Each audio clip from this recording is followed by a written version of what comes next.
अरे बेरोजगारों के सम्मान में, अरे युवाओं के सम्मान में, अरे महिलाओं के सम्मान में, अरे ऑनलाइन गेम्स बंद करो, अरे ऑनलाइन गेम्स बंद करो, अरे जंगली रम्मी बंद करो, अरे तीन पत्ती बंद करो, अरे ऑनलाइन गेम्स बंद करो, अरे ऑनलाइन गेम्स बंद करो, अरे शिक्षा रोजगार दे ना सके जो, अरे शिक्षा रोजगार दे ना सके जो, अरे जो सरकार निकम्मी है, अरे जो सरकार निकम्मी है, अरे आरएसएस जिसकी मम्मी है। अरे बेरोजगार भत्ता लागू करो, अरे बेरोजगार भत्ता लागू करो, लागू करो, लागू करो, लागू करो, लागू करो। हम उतरे मैदान में, हम उतरे मैदान में। साथियों, आज महाराष्ट्र के हर कोने कोने से, हर जिले से विद्यार्थी, युवा, बेरोजगार, उनके माता पिता इस जनाक्रोश महामोर्चा में सहभागी हो चुके हैं और बहुत ही बड़ी संख्या में ये रैली आज नागपुर में चल रही है। आप देख रहे हैं कब से इसका लाइव प्रकाशन किया जा रहा है और ये सभी युवा बेरोजगार जो है ये ऑनलाइन गेम्स बंद करने की मांग कर रहे हैं और सरकार से रोजगार की अपेक्षा कर रहे हैं। जिस रोजगार देने की बदौलत सरकार सत्ता में आई थी, जो केंद्र सरकार ने नारा दिया था कि हर साल हम 2 करोड़ रोजगार देंगे, लेकिन इन 10 सालों में 2 करोड़ तो छोड़ो, वो 2 लाख रोजगार भी। साथियों, भारत के युवाओं का देश माना जाता है, लेकिन इन युवाओं के लिए जिस प्रकार से अच्छी शिक्षा और रोजगार का प्रबंधन नियोजन जो सरकार के द्वारा होना चाहिए था, वो किसी भी राज्य में ना होने की वजह से हर राज्य में बेरोजगारी जो है वो बड़े चरम सीमा पर पहुंच चुकी है और उसके वजह से बेरोजगारों को आत्महत्या करने पर विवश इस सरकार के द्वारा किया जा रहा है, इस ब्राह्मणी व्यवस्था के द्वारा किया जा रहा है और इसका भी विरोध ये युवा कर रहे हैं। एक तरफ इनको शिक्षा नहीं मिल रही है और दूसरी तरफ इनको ऑनलाइन गेम्स में इनको फंसाया जा रहा है, इनका जो भविष्य है बर्बाद किया जा रहा है, इनका भविष्य अंधेरे में ढकेला जा रहा है और इसके खिलाफ भी ये जो युवा है आज नारेबाजी कर रहे हैं।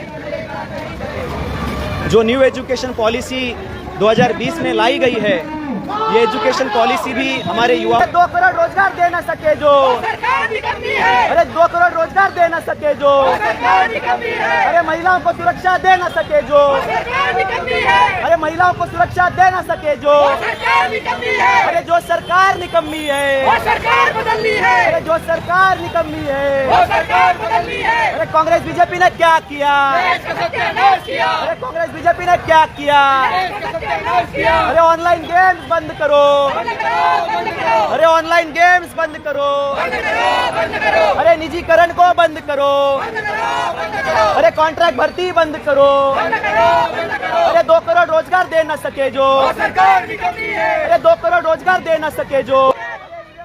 क्या किया, मशीन ने क्या किया, क्या किया, कांग्रेस बीजेपी धोखा है, कांग्रेस बीजेपी धोखा है, अरे ईवीएम मशीन धोखा है, अरे ईवीएम मशीन धोखा है, अरे शिक्षा रोजगार दे ना सके जो, अरे शिक्षा रोजगार दे ना सके जो, अरे महिलाओं को सुरक्षा दे ना सके जो, अरे महिलाओं को सुरक्षा दे ना सके जो, अरे 2 करोड़ रोजगार कहाँ गया, अरे 2 करोड़ रोजगार कहाँ गया, अरे 2 करोड़ रोजगार कहाँ गया, अरे 15 लाख कहाँ गया, अरे 15 लाख कहाँ गया, अरे काला धन कहाँ गया, अरे काला धन कहाँ गया, अरे 2 करोड़ रोजगार कहाँ गया, अरे 2 करोड़ रोजगार कहाँ गया, अरे स्मार्ट सिटी कहाँ गए, अरे स्मार्ट सिटी कहाँ गए, अरे स्मार्ट। हमने ऑनलाइन गेम्स, बेरोजगारी और महिलाओं के ऊपर बढ़ते अत्याचार के खिलाफ में ये जो महाआक्रोश रैली का हमने आयोजन किया हुआ था। इस रैली में आए हुए आप सभी विद्यार्थी, युवा, बेरोजगार और उनके माता पिताओं का मैं सबसे पहले स्वागत करता हूँ, आभार व्यक्त करता हूँ, क्योंकि इतनी बड़ी धूप में भी आप सभी लोगों ने अपना कीमती समय निकालकर यहाँ पर आए और वीकडे होने के बावजूद भी आप सभी लोगों ने अपना समय लगाया और इस रैली को बड़े पैमाने पर आप लोगों ने सफल किया और एक बहुत बड़ा संदेश महाराष्ट्र और अन्य राज्यों में आप लोगों ने दिया है, इसलिए आप सभी का मैं शुक्रगुजार हूँ।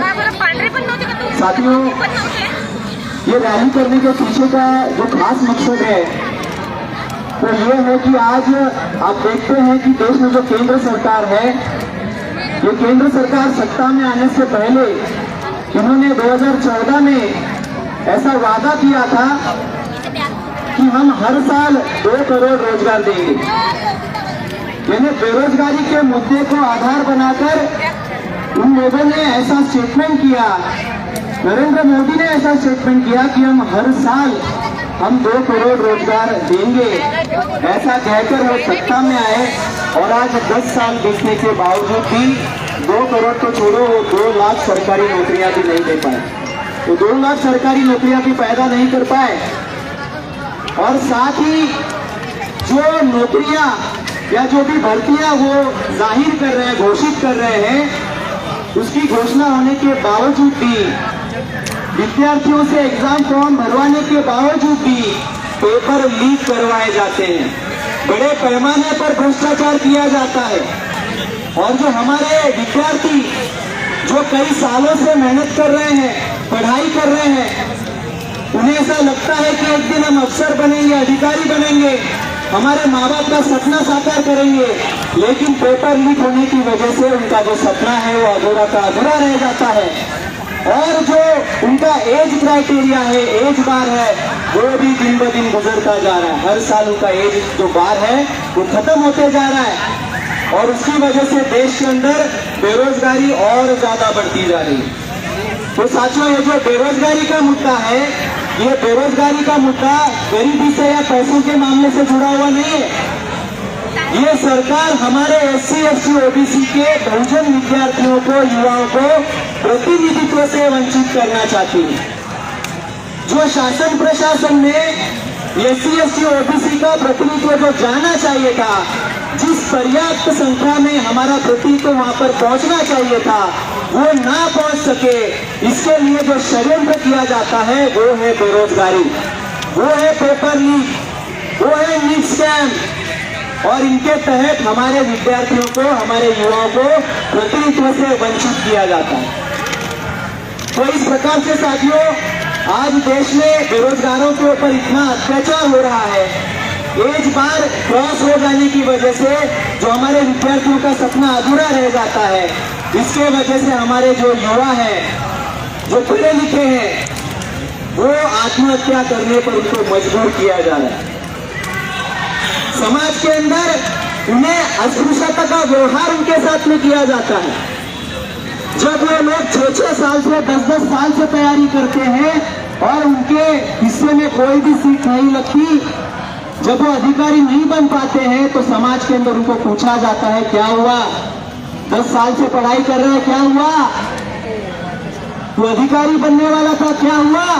ऐसे सवालों का सामना उन युवाओं को करना पड़ता है और इन माँ बाप का सपना लेकर जो कर्जा उन्होंने निकाला हुआ है पढ़ाई करने के लिए, जो पूना में आकर, औरंगाबाद में आकर, नागपुर में आकर पढ़ाई करके वो लोग चाहते हैं कि हम लोग MPSC क्रैक करें, हम लोग अधिकारी बने, लेकिन उन लोगों का सपना अधूरा रह जाने की वजह से ऐसे पढ़े लिखे युवा आत्महत्या करने पर मजबूर हो रहे हैं।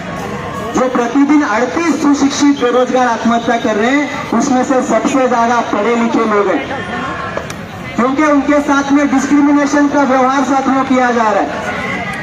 इसीलिए इस बेरोजगारी को समाप्त करने के लिए हम सभी बेरोजगारों ने मिलकर अगर हमने राष्ट्रव्यापी ताकत निर्माण की तो साथियों, इस देश के अंदर हम लोग अपनी सरकार बनाने लायक बन सकते हैं। आपको पता नहीं, 2024 में EVM घोटाले के माध्यम से जो नरेंद्र मोदी की सरकार बनी है, जो बीजेपी की सरकार बनी है, उनको 23 करोड़ वोट मिले हैं और देश के अंदर जो बेरोजगारी है वो 45 करोड़ से ज्यादा है। तो साथियों, अगर ये 45 करोड़ बेरोजगार अगर इकट्ठा होकर अपनी राजनीतिक पार्टी बना दे तो कांग्रेस और बीजेपी की कोई औकात नहीं उनको सालों साल हरा सके। आने वाले 10 पीढ़ियों तक वो हरा नहीं सकेंगे। इतनी ताकत साथियों बेरोजगारों के अंदर है, केवल बेरोजगार अगर इकट्ठा हो जाए तो साथियों इन बेरोजगारों को बेरोजगारी का एहसास ना हो सके, इसलिए उनको ऑनलाइन गेम्स के माध्यम से उनका भविष्य अंधकार में किया जा रहा है। उसका एहसास ना हो सके इसलिए 2 GB डेटा प्रतिदिन उनको प्रोवाइड किया जा रहा है। जंगली रमी, 3 पत्ती, ड्रीम 11 इन गेम्स में हमारे युवाओं का भविष्य बर्बाद किया जा रहा है और माँ बाप से पैसा लेकर कर्जे में डूब रहे हैं। और वो लोग भी, वो 14 से लेकर 20 साल के युवा विद्यार्थी भी आत्महत्या करने पर विवश हो रहे हैं। तो साथियों तमिलनाडु के अंदर हर महीने 30 विद्यार्थी आत्महत्या कर रहे थे ऑनलाइन गेम्स के कारण। तो तमिलनाडु सरकार को ऑनलाइन गेम्स एप्लीकेशन पर पाबंदी लगानी पड़ी थी। तो क्या महाराष्ट्र सरकार ऑनलाइन गेम्स पर पाबंदी नहीं लगा सकती? जरूर लगा सकती है, लेकिन बोलेगा कौन? ये जो समस्या है ये हमारी है। जो समस्या पैदा करते हैं वो समाधान नहीं करते। इसलिए अगर हमारी समस्या है तो हमें सड़कों पर उतरना होगा, हमारे माता पिताओं को सड़कों पर उतरना होगा, क्योंकि उनके बच्चों का भविष्य खतरे में।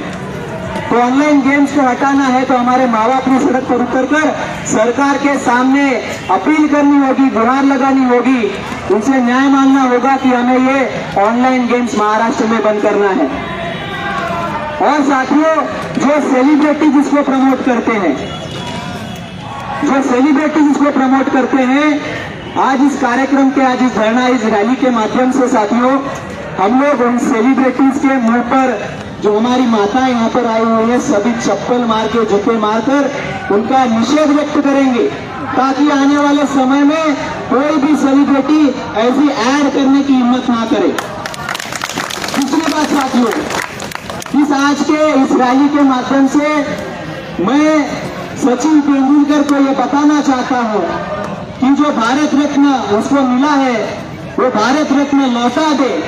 वो जुगाड़ रत्न है, वो जुगाड़ रत्न है, उसने भारत रत्न सम्मान पूर्वक लौटा देना चाहिए, उसकी गरिमा को उसने कायम रखना चाहिए। ऐसी अपील मैं इस आज के रैली के माध्यम से करता हूं। अगर वो भारत रत्न नहीं लौटाते हैं तो हम लोग रैली करके, धरना करके उसको जुगाड़ रत्न हम लोग घोषित कर देंगे।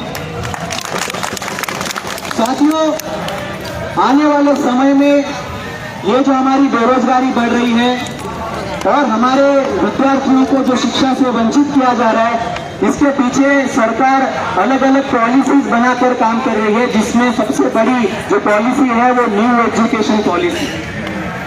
अभी तक हमारे जो यूनिवर्सिटी के प्रोफेसर हैं उन लोगों को भी इसकी बैकग्राउंड जानकारी नहीं है कि ये ऑनलाइन, ये जो न्यू एजुकेशन पॉलिसी है वो हमारे बच्चों के लिए कितनी खतरे वाली साबित हो सकती है।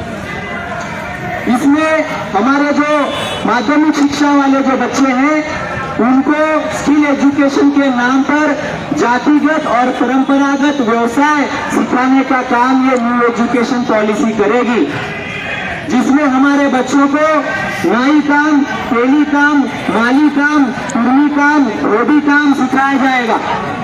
और इस काम के माध्यम से जो हमारे बच्चे जो परंपरागत और जातिगत जो काम कर रहे थे उसी कामों में उनको साथियों बंदिश किया जाएगा और हायर एजुकेशन की जो चाहत है वो चाहत पूरी तरीके से खत्म की जाएगी, जिसकी वजह से बाल मजदूर पैदा होंगे। और हायर एजुकेशन में जब वो पहुंचेंगे तो पहुंचते ही हायर एजुकेशन से वंचित करने का षड्यंत्र साथियों किया गया है। जो यूजीसी है, जो ग्रांट देने वाली संस्था है, इसी को हटाने का काम इस एजुकेशन पॉलिसी के द्वारा किया गया है। अगर यूजीसी हटा दिया जाए तो हमारे बच्चे जिस ग्रांट की वजह से हायर एजुकेशन, प्रोफेशनल एजुकेशन और टेक्निकल एजुकेशन ले रहे थे वो लेने से हमारे बच्चे वंचित हो जाएंगे। और ये पॉलिसी ये कहती है कि 2030 तक सभी यूनिवर्सिटी को ऑटोनॉमस दर्जा हासिल करने के लिए प्रयास करना है। इसका क्या मतलब है साथियों? इसका यह मतलब है कि सभी यूनिवर्सिटी अभी स्वायत्त और स्वतंत्र होंगी, वो सरकार से कोई भी अनुदान नहीं लेंगी। जब सरकार से कोई भी अनुदान नहीं लेंगी तो फी वसूलने का काम किसके साथ करेगी? हमारे छात्रों के जेब से फी वसूली जाएगी। और जो गुंडे ये यूनिवर्सिटी चला रहे हैं, जो मंत्री आमदार खासदार ये यूनिवर्सिटी चला रहे हैं, वो लोग हमारे बच्चों से बड़े पैमाने पर फीस की लूट करेंगे। और जो हमारे बच्चे 5,000 10,000 में जो ग्रेजुएशन कर रहे थे, उन्हीं हमारे बच्चों को लाख से 2 लाख 3 लाख रुपए फीस भरनी होगी केवल हायर एजुकेशन के लिए। केवल बेसिक ग्रेजुएशन के लिए 1.5 से 2 लाख रुपए फीस साथियों हमारे बच्चों को भरनी होगी। तो इतना सत्यानाश इस एजुकेशन पॉलिसी के द्वारा हमारे बहुजन साथियों का, बहुजन वर्ग का किया जाएगा। इसीलिए इस न्यू एजुकेशन पॉलिसी को बंद किया जाए, ये भी मांग लेकर साथियों आज की रैली की जा रही है। आखिरी बात साथियों मैं कहना चाहूंगा, 15 मुद्दे हैं, लेकिन बहुत महत्वपूर्ण मुद्दा ये है, हमारे महिला हमारे आज यहाँ पर बीच में बैठी है। आपको बताने में बहुत ही अफसोस होता है कि भारत जो है महिलाओं के लिए असुरक्षित देशों में अव्वल नंबर पर आता है। ये ताली बजाने वाली बात नहीं है, बहुत शेमफुल बात है कि महिलाओं के लिए असुरक्षित देशों में भारत अव्वल नंबर पर आता है। मोदी है तो मुमकिन है, मोदी है तो मुमकिन है। साथियों, आज महिलाओं के ऊपर हर साल में 32,000 रेप्स होते हैं। भारत की बात कर रहा हूं, हर साल 32,000 रेप होते हैं। प्रतिदिन 86 रेप होते हैं भारत में। 86 महिलाओं पर साथियों रेप होते हैं। आज हम रैली कर रहे हैं, कल के दिन में भी ना जाने कितनी महिलाओं पर अत्याचार हुआ होगा। तो ये जो अत्याचार भारत के अंदर हमारी महिलाओं पर हो रहा है, ये क्यों हो रहा है? क्योंकि भारत जो है, ये प्राचीन भारत जो हमारा था, वो मातृसत्ता पद्धति का था, मातृसत्ता संस्कृति का था। हमारी महिलाएं जो है वो शासक थी, वो सरकार चलाने लायक थी। लेकिन इस ब्राह्मण व्यवस्था के द्वारा हमारे महिलाओं को गुलाम करने के लिए उनकी समस्याएं दिन ब दिन बढ़ाई जा रही हैं और उनका शोषण बढ़ाया जा रहा है। और इसीलिए जो वुमेन ट्रैफिकिंग हो रही है, हमारे साथी ने बताया कि हर साल भारत में लगभग 1 लाख से 2 लाख महिलाएं गायब होती हैं। पिछले 3 साल में 13 लाख महिलाएं गायब है। 13 लाख केवल मध्य प्रदेश से 3 लाख महिलाएं गायब है 1 साल में। तो इतना सारा अत्याचार हमारी महिलाओं के ऊपर हो रहा है, तो हमारे महिलाओं ने संगठित होकर एक संगठित शक्ति बनाकर इस व्यवस्था के खिलाफ में लड़ना होगा। तो ये सारी समस्याएं, हजारों समस्याएं हमारी पैदा हो गई है। इसका मुख्य कारण ईवीएम मशीन है। आज 2024 में जो लोकसभा का चुनाव हुआ, इसमें साथियों 4 crore 64 lakh vote EVM machine के द्वारा बढ़ाए गए हैं। जो टोटल वोट्स हैं और ईवीएम मशीन के वोट्स हैं, उसमें 4 करोड़ 64 लाख वोट ज्यादा हुए हैं, ज्यादा निकले हैं। इसका क्या मतलब है? ये 4.5 करोड़ वोट कहां से आए? नेपाल से आए या श्रीलंका से आए या बांग्लादेश से आए? इसका जवाब अभी तक ना नरेंद्र मोदी ने दिया, ना इंडिया गठबंधन ने दिया, ना इलेक्शन कमीशन ने दिया है। ये सबसे बड़ा घोटाला साथियों लोकतंत्र में किया जा रहा है और इसके खिलाफ में साथियों हम लोगों ने आवाज उठानी चाहिए। जब तक ईवीएम मशीन भारत में रहेगी, हमारी जो समस्याएं हैं वो दिन ब दिन बढ़ जाएंगी। इसीलिए ईवीएम मशीन को भी साथियों ध्यान में रखकर, जब तक हमारे संगठन के द्वारा राष्ट्रव्यापी कॉल आपको दिया जाएगा ईवीएम के खिलाफ में, तब तक हम सभी लोगों को ईवीएम के खिलाफ में एकजुट होना होगा। और ये जो आज की रैली है साथियों, इस रैली में आप सभी लोग इकट्ठा होकर आप सभी सहभागी हुए और इस आज के महाआक्रोश मोर्चा को आप सभी लोगों ने तन धन से सफल बनाया। इसलिए आप सभी का, मैं आप सभी संगठनों का मैं आभार यहाँ पर व्यक्त करना चाहूंगा और यहीं पे रुकना चाहूंगा। आप सभी लोगों ने मेरी बातों को ध्यान से सुना, इसलिए धन्यवाद। जय मूल निवासी, जय भारत।